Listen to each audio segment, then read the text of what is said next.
At 2109, Lake Illawarra plows into the bridge. 2 piers and 100 meters of roadway collapse into the river with cars and a bus driving towards the gaping hole in the dense fog.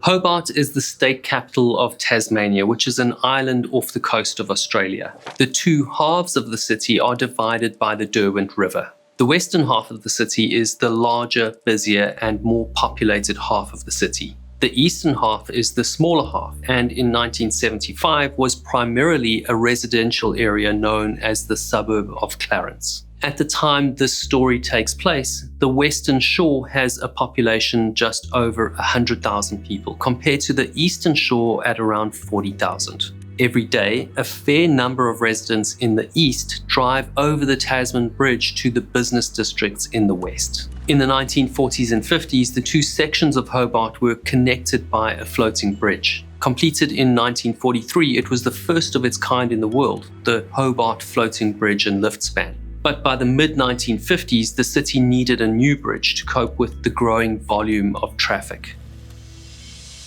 In 1965, the Tasman Bridge opened for traffic connecting the east and west. The major sections were precast and put in place to join the east and west almost 1 mile apart.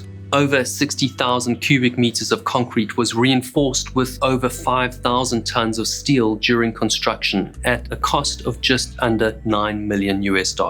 Today, there are over 70,000 vehicle crossings every day. The bridge was built to allow the largest ships to pass through a central navigation span with a clearance of 45 meters above the waterline. It has 2 secondary navigation spans on either side of the main span and 19 approach spans. Each span is supported by a pier standing on a pile capping at the waterline, which in turn rests on the piles rising from the bedrock to the surface of the water. Ships like the Lake Illawarra, which was a bulk carrier built in South Australia by BHP shipbuilders, pass through the navigation spans every day. Launched in March 1958, the vessel was 140 meters long with a beam of 18 meters wide. It was operated by the Australian Coastal Shipping Commission, and over the years, it frequently sailed under the Tasman Bridge on its way to Risdon Wharf, upstream from Hobart, almost 2 miles north of the Tasman Bridge. At 2100 on Sunday, the 5th of December 1975, the bulk carrier Lake Illawarra steams up the River Derwent, passing Hobart towards the Tasman Bridge. It's carrying 10,000 tons of zinc ore concentrates for Easy Industries at Risdon Zinc Works. The vessel's master, Captain Boleslaw Pelk, intends to sail through the eastern navigation span, and yes, that's his real name. At 21:15, the vessel is slightly off course as it nears the bridge. Captain Pelk isn't paying close attention in the strong tidal currents. I couldn't find the tide tables from 1975, but it seems like the tide is rising and pushing the ship up the river towards the bridge. The captain slows the ship from 8 knots to what's described as a safe speed, which I imagine is around 4 or 5 knots. A ship's rudder is built like a plane's wing. In order to create lift, wind has to pass over the wing. For a ship to steer, water has to flow past the rudder. If the ship drifts in the current and the rudder is traveling at the same speed as the water, then the ship can't turn. So Captain Pelk has to keep the speed up enough to maintain steerage. The ship, Lake Illawarra, is large enough to warrant passing through the bridge's wide central navigation span. But Pelk is shooting for one to the right of the central span that's not quite as wide, and so his aim needs to be accurate. But he's slowed the ship down, and now it's traveling at almost the same speed as the current, and there's not a lot of water flowing over his rudder. He tries to change course, but the vessel doesn't respond quickly enough. In a last-ditch, desperate attempt to avoid colliding with the bridge, Pelk orders full speed astern, which slows the vessel until it's traveling at the same speed as the flow of water, and he loses all control over the steering. The vessel drifts in the current towards the bridge, midway between the central navigation span and the eastern shore, colliding with the pile capping of piers 18 and 19. The 2 piles support 3 spans of roadway. 127 meters of concrete and metal crash into the river and onto the deck of the ship. Within minutes, Lake Illawarra lists to starboard and sinks in 35 meters of water. At the time of the collision, late Sunday evening, there aren't many vehicles on the bridge. No cars are traveling on the span supported by pylons 18 and 19 when those sections collapse.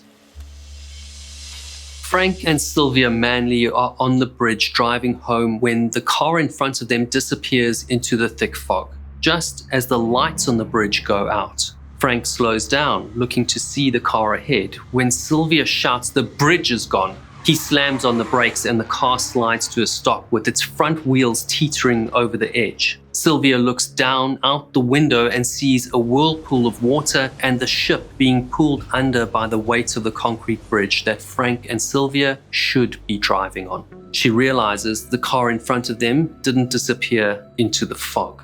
Murray Ling is driving over the bridge in the eastbound lanes with his wife Helen and their 2 children when the span lights go out. He slows down and then notices several cars ahead of him seemingly disappearing as they drive straight over the edge. He slams his foot on the brakes and the car comes to a stop inches from the edge. The car behind them is caught off guard and drives into the back of Murray's family car, pushing the front wheels over the drop.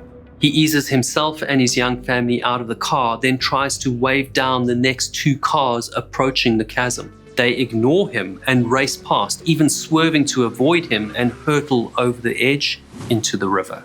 Undeterred, Murray flags down a bus that swerves, skids, and slams into the side railings, saving the passengers on board. Within minutes of the disaster, local residents race to the scene on their own boats and to the shore. Concrete is still falling from the bridge. There are live wires dangling and water is pouring from a broken pipe. The locals, searching in the river and near the bridge, are able to save 35 of the vessel's 42-man crew. 7 of the ship's crew are trapped in the vessel and drown. Soon after, the water police arrive and take control. Over the next hours and days, a large number of organizations are involved in the emergency response, from fire and rescue to tugboats, public works, the Royal Australian Navy, and almost every other service you can imagine.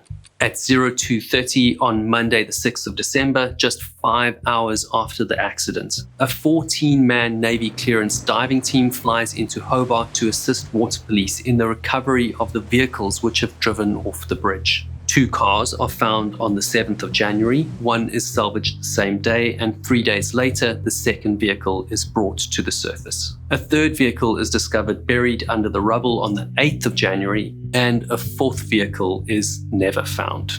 The Navy divers have to navigate through debris from the bridge, shattered concrete, reinforced steel rods, railings, pipes, and power cables. On the 3rd day into the search, strong winds blow debris into the water from the bridge above, showering the divers working below. An exhausting and difficult survey of the wreck of the Lake Illawarra is completed by the diving team on the 13th of January, operating in low visibility and strong river currents. Losing the Tasman Bridge disconnects the 2 parts of the city, which disrupts the way of life for people in Hobart. Nearly 30% of the city's population live on the eastern side of the river in the suburb of Clarence. Their 10-minute commute over the Tasman Bridge on their way to work, to drop the children off at school, or attend a lecture at university turns into a 90-minute drive. A local ferry company starts operating services across the river and continues throughout the night. The Public Transport Commission of Sydney sends 3 more ferries which are put into service, but they struggle to keep up with the number of vehicles queuing to cross into the city. Despite the ferry services, residents on the eastern shore feel isolated. Most of Hobart's schools, hospitals, cinemas, restaurants, museums, and government offices are in the west. Over the 6 months following the accident, crime on the eastern side of the river rose by 41%, while on the western shore it fell. 1 year later, a temporary 2-lane bridge was opened linking the eastern and western shores of the Derwent River. 22 years after the accident, reconstruction of the Tasman Bridge was complete and reopened to the public in October 1997 at a cost of around 27 million US dollars. Because of the volume of debris on the riverbed, Pier 18 wasn't replaced. Pier 17 and 19 were rebuilt and heavily reinforced. A new span over 85 meters long was built between Piers 17 and 19. Impact-absorbing fenders were installed to the pile caps of the main navigation span. Today, vessels above a certain size must have a local pilot and a tug, and when large vessels pass under the bridge, the traffic is stopped. A court of inquiry found that Captain Pelk didn't handle the ship in a proper seaman-like manner and suspended his master certificate for 6 months, but his company quietly retired him. 12 deaths were recorded. 7 crewmen drowned when the ship sank, and 5 motorists in 4 vehicles drove over the edge of the bridge and plummeted into the Derwent River.